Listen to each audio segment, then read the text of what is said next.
Singapore சென்ற மகன். கு. அழகிரிசாமி அவர்கள் எழுதிய சிறுகதை. கழுகுமலை பலசரக்கு கடை சங்கரன் செட்டியார் வீட்டுக்கு காவேரி பாட்டி வந்து சேர்ந்தபோது மாலை 5 மணிக்கு மேலேயே இருக்கும். அப்போது வீட்டில் செட்டியார் இல்லை. அவருடைய மனைவியும் மகளும் தான் இருந்தார்கள்.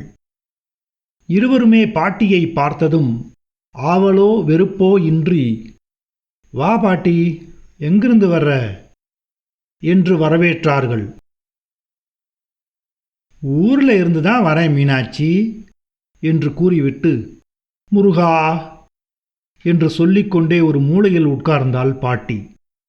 உட்கார்ந்ததுமே, "நாளைக்கு மாசிகமாச்சே, முருகனை போய் சேவிச்சிட்டு வருவோம்னு வந்தேன். அடுத்த மகத்துக்கு இருக்க போறேனோ என்னவோ" என்றும் சொன்னாள். அவளுக்கு பயம். "ஏன் வருஷம் தவறாமல் எங்கள் வீட்டுக்கு வருகிறாய்? உன்னை யார் இங்கே வெற்றிலை பாக்கு வைத்து அழைக்கிறார்கள் என்று கேட்டுவிடுவார்களோ என்று. அதனால் தான் வந்த காரணத்தை முன்கூட்டியே அவசரமாக சொல்லி முடித்தாள். செட்டியாரின் மனைவி தனக்குள் சிரித்து கொண்டாள். வரும்போதெல்லாம் அசைக்க முடியாத ஒரு காரணத்தையும் கண்டுபிடித்து கொண்டு வருகிறாளே என்பதை நினைக்கும்போது மீனாட்சி அம்மாளுக்கு சிரிப்புதான் வந்தது. அப்போது வடப்பக்கத்து சுவரில் சாய்ந்து கொண்டு நிறைமாத கர்ப்பிணியாக கோமதி உட்கார்ந்திருந்தது பாட்டியின் கவனத்தை கவர்ந்தது. "கோமதி எப்ப வந்தா மீனாட்சி?" என்று காவேரி பாட்டி கேட்டாள். "7ஆம் மாசத்திலேயே கூட்டியாந்துட்டோம் பாட்டி, இதுதான் மாசம்" என்றாள் மீனாட்சி அம்மாள். "வாமா கோமதி, வா, வந்து இப்படி பக்கத்தில் உட்காரு" என்று அவளை அழைத்து வைத்து கொண்டு அவளுடைய கணவன் வீட்டு சேம லாபங்களை அக்கறையோடு பாட்டி விசாரிக்கலானாள். கோமதியை கர்ப்பிணியாக பார்த்ததில் பாட்டிக்கு ஒரே சந்தோஷம். அவளுடைய பிள்ளை பேறு சமயத்தில் ஒத்தாசையாக இருக்கும் சாக்கில் கழுகுமலையில் 2 மாதங்களாவது தங்கியிருக்கலாம் என்று பாட்டிக்கு நம்பிக்கை பிறந்தது. சிறிது நேரம் சென்றதும் ஏதோ ஒரு நல்ல விஷயம் ஞாபகத்துக்கு வந்துவிட்டதைப் போல் ஒரே சந்தோஷ முழக்கத்துடன், "வைகாசி மாசத்திலே வர்றதா சொல்லி ஆறுமுகம் காகிதம் போட்டிருக்கான் மீனாட்சி, முந்தா நாள் தான் காகிதம் வந்தது" என்று காவேரி பாட்டி சொன்னாள். மீனாட்சி அம்மாள் இந்த செய்தியை கேட்டதும் ஆவலோடு என்ன ஏது என்று விசாரிப்பாள் என்று பாட்டி எதிர்பார்த்தாள். ஆனால் அந்த அம்மாளோ அதை காதில் வாங்காதவள் போல ஒரு பக்கம் பராக்கு பார்த்து கொண்டு உட்கார்ந்திருந்தாள். பாட்டி தன் முழக்கத்தை நிறுத்தவில்லை. "அம்மட்டுக்கும் நல்ல சமயத்துல தான் வர்றான். வைகாசிக்கு கோமதியோட பிள்ளை 3 மாச குழந்தையா இருப்பான். ஆமா, முருகன் கிருபையில பேரன்தான் பிறக்க போறான். என் வாக்கு பலிக்குதா இல்லையா பாரு மீனாட்சி. பேரனுக்கு 2 பவுன்ல அரணாக்குடி செஞ்சுக்கிட்டு வாடான்னு ஆறுமுகத்துக்கு காகிதம் போட போறேன்." அப்பொழுதும் மீனாட்சி அம்மாள் எதுவும் பேசவில்லை. மறுமுறையும் உள்ளுக்குள் சிரித்து கொள்ளத்தான் செய்தாள். ஆறுமுகத்தையும் தங்க அரைஞானையும் பற்றி எதுவுமே பிரஸ்தாபிக்காமல், "பாட்டி வாக்கு பலிக்கட்டும், பேரன் பிறக்கட்டும்" என்று மட்டும் சொன்னாள். தன் மகனுடைய வருகைக்கு இன்னும் அழுத்தம் கொடுத்து மீனாட்சி அம்மாளின் ஆவலை எப்படியாவது தூண்டிவிட வேண்டும் என்ற முயற்சியில் முழுமூச்சாக இறங்கிவிட்டாள் பாட்டி. "போன வருஷமே வந்திருப்பான். அப்போ கடை முதலாளியும் அனுப்பி வைக்கிறதா தான் சொன்னாராம். ஆனால் கப்பலுக்கு புறப்படுற போது, அவசர வேலை இருக்கு ஆறுமுகம், நீ இல்லாம இங்கே என்ன காரியம் நடக்கும், இருந்து அடுத்த வருஷம் ஊருக்கு போகலாம்னு சொல்லி பயணத்தை நிறுத்தி போட்டாராம். கடைசின்னு 10 வருஷத்துக்கு பிறகு இந்த வைகாசியில பயணம் வச்சிருக்கான். இந்த 10 வருஷமும் நான் பட்டப்பாடு எனக்கு தெரியும், அந்த முருகனுக்கு தெரியும்." கண்களில் கசிந்திருந்த கண்ணீரை பாட்டி விரலால் துடைத்து சுண்டினாள். சிறிது நேரம் யாரும் எதுவும் பேசாமல் மௌனமாக இருந்தார்கள். பிறகு மீனாட்சி அம்மாள் எழுந்து, "இரு பாட்டி, கோமதி கிட்ட பேசிக்கிட்டே இரு, விளக்கேத்திட்டு வரேன்" என்று சொல்லிவிட்டு அப்பால் போனாள். இரவு 8 மணிக்கெல்லாம் சங்கரன் செட்டியார் கதவை சாத்திக் கொண்டு வீட்டுக்கு வந்து சேர்ந்தார். காவேரி பாட்டி வந்திருப்பதை பார்த்து, "வா பாட்டி, சௌக்கியமா?" என்று கேட்டார். பாட்டி அவரிடமும் தன் வாய்ப்பாட்டை ஒப்பித்தாள். கழுகுமலைக்கு வந்ததற்கு காரணம் மாசிக திருநாள்தான். ஆறுமுக வைகாசியில் சிங்கப்பூரிலிருந்து வரப்போகிறான். பேரனுக்கு 2 பவுன் அரைஞான் கொடி. முந்தா நாள் கடிதம் வந்தது என்று பாட்டி சொல்லிக்கொண்டே போகும்போது செட்டியார் குறுக்கிட்டு, "காகிதம் வேற போட்டிருக்கானா?" என்று கேட்டார். "ஆமா சங்கரா, முந்தா நாள் தான் வந்தது" என்று அழுத்தம் திருத்தமாக பாட்டி சொன்னாள். "அப்படியா?" என்று ஒரு மாதிரியாக சொல்லிவிட்டு சங்கரன் செட்டியார் கிணற்றடிக்கு போய்விட்டார். கிழவிக்கு மனக்கஷ்டம் தாங்கவே முடியவில்லை. இரவு எல்லோரும் சாப்பிட்டு படுத்து தூங்கிய பிறகும் காவேரி பாட்டிக்கு தூக்கம் வரவில்லை.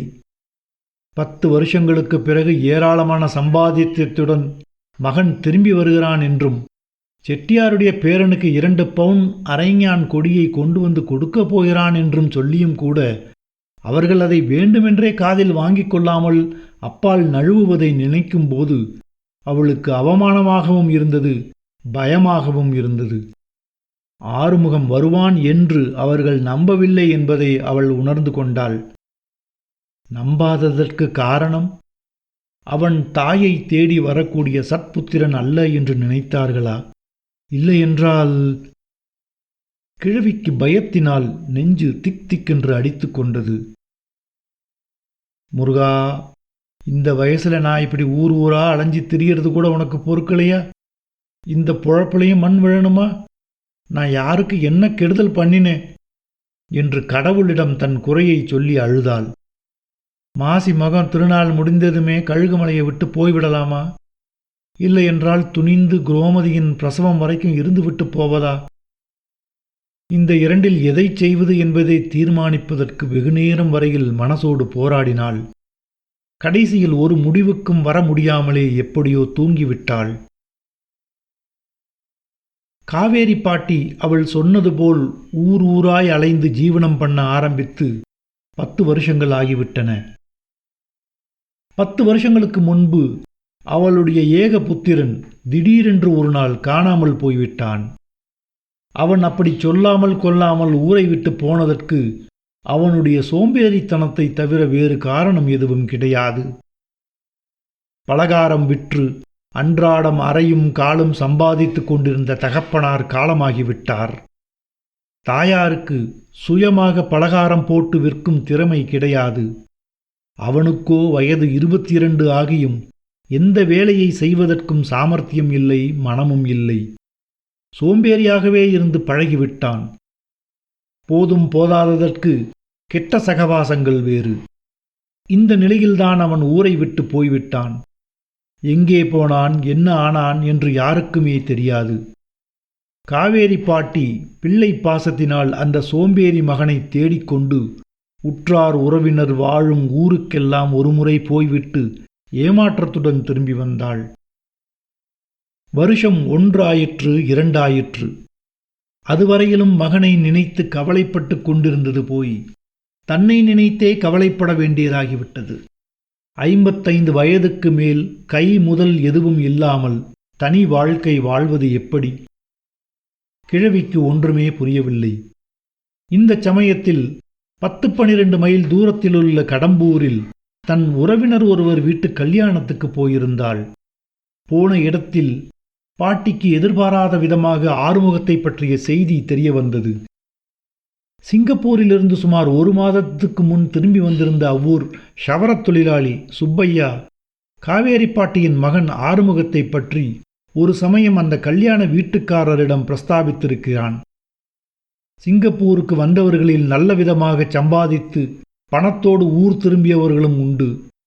ஒன்றும் சம்பாதிக்காமலே குடித்துவிட்டு பாழாகப் போகிறவர்களும் உண்டு என்று சொல்லி, அப்படி சீரழியும் ஆசாமிகளில் செட்டிக்குறிச்சி கிராமத்தைச் சேர்ந்த ஆறுமுகம் என்பவரும் ஒருவர் என்று அவன் ஆறுமுகத்தை உதாரணம் காட்டியிருக்கிறான்.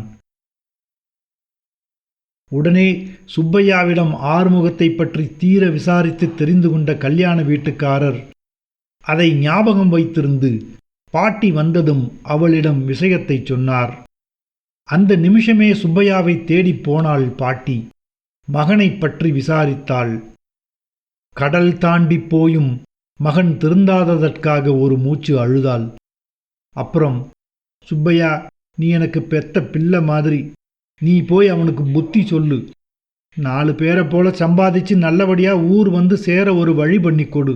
உனக்கு கோடி புண்ணியம், உன் புள்ளக்குட்டி நல்லா இருக்கும் என்று கெஞ்சினாள். சிங்கப்பூருக்கு போய் தனக்கு மறக்காமல் கடிதம் எழுத வேண்டும் என்றும் கேட்டுக்கொண்டாள். தன்னால் ஆனதை செய்வதாக சுப்பையா வாக்கு கொடுத்த பின்பு பாட்டி கல்யாண வீட்டுக்கு திரும்பினாள். கல்யாணம் முடிந்ததும் சொந்த ஊருக்கு வந்து சேர்ந்த பாட்டி வெகு சீக்கிரத்திலேயே தன் மீதி வாழ்நாளையும் தள்ளுவது எப்படி என்பதை பற்றி யோசிக்க ஆரம்பித்தாள். நாள் கணக்கில் தீவிரமாக ஆலோசித்த பின்பு ஒரு முடிவுக்கு வந்தாள். சுமார் 20 மைல் வட்டாரத்தில் இருக்கும் 7-8 ஊர்களில் அவளுக்கு பந்துக்கள் இருந்தார்கள். யாருடைய வீட்டிலாவது போய் ஏதாவது வேலை செய்து பிழைக்கலாம் என்று தோன்றியது.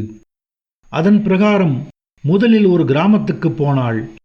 போய் 2-3 நாட்கள் இருந்த பிறகுதான் தன் திட்டம் நிறைவேறக்கூடிய திட்டம் அல்ல என்று தெரிந்தது. பந்துக்களில் சாப்பாடு போட்டு வேலைக்காரி வைத்துக் கொள்ளக்கூடிய சக்தி படைத்த குடும்பங்கள் 2-3 தான் இருந்தன. அவர்களுக்கும் அந்த சக்திதான் இருந்ததே ஒழிய அவசியம் எதுவும் இல்லை. வேலைக்காரி இல்லாமலே அவர்கள் சமாளித்துக் கொள்ளக்கூடியவர்களாக இருந்தார்கள். மற்ற குடும்பத்தினர் பாட்டியைப் போலவே ஏழைகள். அதனால் நிரந்தரமாக எந்த குடும்பத்துடனும் அவளால் தங்க முடியவில்லை. இதை உத்தேசித்து ஒவ்வொரு ஊரிலும் 1 மாதமோ 2 மாதங்களோ இருப்பது, வீட்டு வேலை செய்ய முடிந்த இடங்களில் வீட்டு வேலை செய்வது, கூலி வேலை செய்யும் குடும்பங்களாக இருந்தால் அவர்களுடன் சேர்ந்து தானும் கூலி வேலை செய்வது என்று முடிவு செய்தாள். அன்றிலிருந்து பாட்டியின் முடிவில்லாத யாத்திரை ஆரம்பமாகிவிட்டது. ஊருக்கு 1 மாதம் 2 மாதங்கள், அப்புறம் அடுத்த ஊர். இப்படியே அந்த 20 மைல் வட்டாரத்துக்குள் சுற்றி கொண்டிருந்தாள் காவேரி பாட்டி. போகிற ஊர்களில் தன்னை பஞ்சம் பிழைக்க வந்த அனாதையாக நினைத்து இழிவாக நடத்தக்கூடாது என்பதற்காகவும் தன் கௌரவத்தை காப்பாற்றிக் கொள்ளுவதற்காகவும் சிங்கப்பூரில் தன் மகன் ஒரு பெரிய கடையில் கணக்கு பிள்ளையாக இருக்கிறான் என்றும் கொள்ளை கொள்ளையாக சம்பாதிக்கிறான் என்றும் சீக்கிரம் ஊருக்கு வந்து விடுவான் என்றும் சொன்னாள்.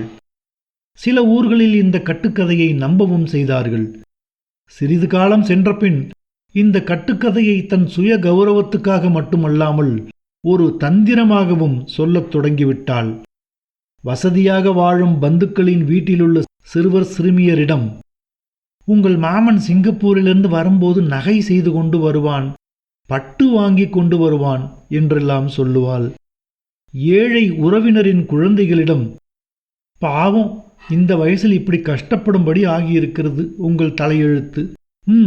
ஏதோ இன்னும் கொஞ்சம் காலம் பல்லை கடித்து கொண்டு இருங்கள், அவன் சீக்கிரத்திலேயே சிங்கப்பூரிலிருந்து வந்து விடுவான், வந்தால் உங்களை இப்படி கண்கலங்க விடமாட்டான் என்று நம்பிக்கை ஊட்டுவாள். இப்படி ஆசை வார்த்தை சொல்லியே அவள் ஒவ்வொரு ஊரிலும் முகாம் போட்டு வந்தாள். இந்த 10 வருஷ காலத்திலும் ஓர் ஊரில் கூட அவளை யாரும் வெறுத்து விரட்டவில்லை. ஆறுமுகத்தின் சம்பாத்தியத்தில் தங்களுக்கும் பங்கு கிடைக்கும் என்ற நம்பிக்கை வைக்காமலே அவர்கள் பாட்டிக்கு நிழல் கொடுத்தார்கள். ஆரம்ப காலத்தில் 2 தங்கள் தரித்திரத்தின் காரணமாக அம்மாதிரி ஆசைப்பட்டிருந்தாலும் அவளுக்கு புகலிடம் கொடுத்து வந்ததற்கு அது காரணமல்ல. அவளால் யாருக்கும் எவ்வித நஷ்டமும் ஏற்படாமல் இருந்ததுதான் உண்மையான காரணம். பாட்டி தன் வயிற்று பாட்டுக்கு செய்ய வேண்டிய வேலையை விட அதிகமாகவே ஒவ்வொரு வீட்டிலும் செய்து வந்தாள். நோய் நொடி, பிரசவம் போன்ற பல கஷ்டமான சமயங்களிலும் அவள் உதவியாக இருந்தாள். அத்துடன் அவளுடைய உதவியால் சில கல்யாணங்களும் கூட நடந்தேறின. குறிப்பிட்ட பெண்களுக்கு எந்தெந்த ஊர்களில் நல்ல மாப்பிள்ளைகள் கிடைப்பார்கள் என்றும், அதேபோல் குறிப்பிட்ட பையனுக்கு எங்கெங்கே பெண் கொடுப்பார்கள் என்றும் அவள் சொன்ன தகவலை ஆதாரமாக வைத்துக்கொண்டு சிலர் காரியத்தில் இறங்கி வெற்றியும் கண்டிருக்கிறார்கள். இப்படி அபூர்வமான பல கைங்கரியங்களை செய்து வந்ததால் அவள் வருகையை யாரும் வெறுக்கவில்லை, அவளை ஒரு சுமையாகவும் நினைக்கவில்லை. வருஷத்துக்கு ஒரு தடவை தவறாமல் வந்து தங்கினாலும் அன்போடு இடம் கொடுத்து மரியாதையாக நடத்தினார்கள்.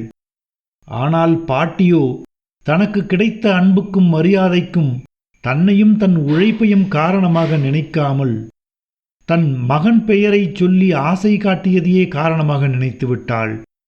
அதனால் சதா காலமும் மகனுடைய கதையை ஒவ்வொரு ஊரிலும் மறவாமல் சொல்லிக் கொண்டு வந்தாள்.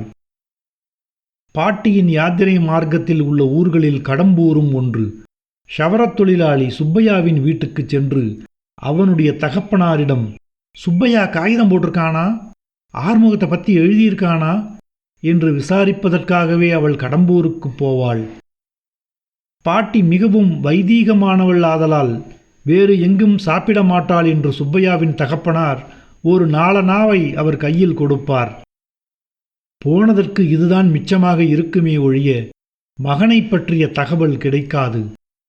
கடைசியாக 3 வருஷங்களுக்கு முன் பாட்டியின் சொந்த ஊருக்கு அவளுடைய பெயருக்கே சுப்பையாவிடமிருந்து ஒரு கடிதம் வந்தது. ஆளில்லாத வீட்டில் தபால்காரரால் எரியப்பட்டு கிடந்த அந்த கடிதத்தை 1 மாதம் கழித்து ஊருக்கு வந்தபோதுதான் பாட்டி பார்த்தாள். அதை எடுத்துக்கொண்டு அந்த ஊர் வாத்தியார் வீட்டுக்கு ஓடினாள். வாத்தியார் கடிதத்தை வாங்கி, அன்புள்ள காவேரி பெரியம்மாளுக்கு சுப்பையா வணக்கத்துடன் எழுதி கொண்டது என்று வாசிக்கத் தொடங்கியதும், சுப்பையாவா, சுப்பையா காகிதமா என்று சொல்லிக்கொண்டே பாட்டி சுற்றும் முற்றும் ஒரு தடவை பார்த்தாள். தன் மகனை பற்றி சுப்பையா ஏதாவது மோசமான தகவலை எழுதியிருக்கக்கூடும் என்றும் அதை யாராவது கேட்டுக்கொண்டு விடுவார்களோ என்றும் அவள் பயந்தாள். வாத்தியாரை தவிர வீட்டில் வேறு யாருமே இல்லை என்பதை கண்டு பாட்டி சந்தோஷப்பட்டு கொண்டாள். ஆனால் சுவருக்கு அந்த புறத்தில் வாத்தியாரின் மனைவி இருப்பாளே என்று அவள் நினைக்கத் தோன்றவில்லை. வாத்தியார் கடிதம் முழுவதையும் வாசித்து காட்டினார். ஆறுமுகத்தை பற்றி மோசமான தகவல்தான் அந்த கடிதத்தில் எழுதப்பட்டிருந்தது. அதை கேட்டு கிழவி அழுததும் புரண்டதும் அலறித் துடித்ததும் அது பழைய கதை. கழுகுமலையின் மாசிகத் திருநாளுக்கு வழக்கம்போல் பல்லாயிரக்கணக்கான மக்கள் பல ஊர்களிலிருந்தும் வந்திருந்தார்கள். ஊரே கொள்ளாத ஜனக்கூட்டம். சங்கரன் செட்டியாருக்கும் காவேரி பாட்டிக்கும் உறவான ஒரு குடும்பமும் விழா பார்ப்பதற்காக குழந்தை குட்டிகளோடு அன்று எட்டயபுரத்திலிருந்து வந்திருந்தது. அது ஒரு ஏழை குடும்பம். செட்டியார் குடும்பத்தின் சார்பிலும் தன் சார்பிலும் பாட்டியே அவர்களை எதிர்கொண்டு அழைத்தாள். அந்த குழந்தை குட்டிகளை எடுத்து கண்ணே ராசா என்றெல்லாம் கொஞ்சினாள். குழந்தைகளுக்கு பாட்டி நன்கு பரிச்சயமானவள். முந்தைய வருஷம் அவர்கள் ஊருக்கும் பாட்டி சென்று 1 மாதம் தங்கிவிட்டு வந்திருக்கிறாள். சாயங்காலம் ஆனதும் சங்கரன் செட்டியாரின் மனைவியும் எட்டயபுரத்து பெண்ணும் அவள் குழந்தைகளும் பாட்டியும் கலகலப்பாக பேசிக்கொண்டே முருகன் கோவிலுக்கு பூஜா திரவியங்களுடன் சென்றார்கள். பிரகாரம் சுற்றி முடித்ததும் பாட்டி பயபக்தியோடு தன் முந்தியில் முடிந்து வைத்திருந்த காசுகளில் 2 அணாவை எடுத்தாள். கர்ப்பகிரகத்தை பார்த்து திரும்பி 2 கைகளையும் கூப்பிக்கொண்டு, முருகா, என் மகன் சௌக்கியமா ஊர் வந்து சேரணும். வைகாசி விசாகத்துக்கு தாயும் பிள்ளையுமா நாங்க வந்து உன்னை சேவிக்கணும் என்று சொன்னாள். கூப்பிய கைகளை தலைக்கு மேல் தூக்கினாள். அந்த சமயத்தில் அவளுடைய உதடுகள் பேச முடியாமல் துடித்தன. கண்கள் நனைந்தன. உண்டியலில் காசை போட்டுவிட்டு புடவை முந்தானையால் கண்களை துடைத்து கொண்டாள்.